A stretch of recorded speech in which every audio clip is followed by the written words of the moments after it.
ముట్టుకు పట్టించారు. సత్యనారాయణ స్వామి గారు ఒక సన్యాస రూపంలో ఆ షావుకారి దగ్గరికి వెళ్ళి అడుగుతున్నారు, ఓ షావుకారు. ఇక ఈ ఇద్దరు షావుకారులు పడవ ఎక్కి చూస్తున్నారు.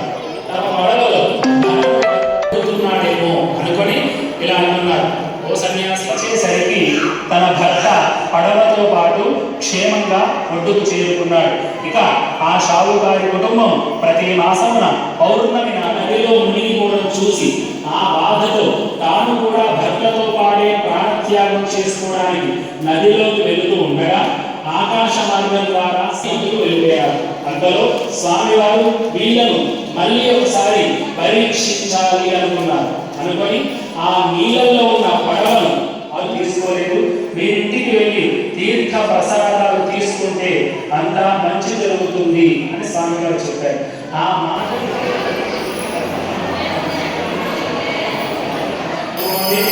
అక్షతలు తీసుకోండి. చివరి 5వ కథ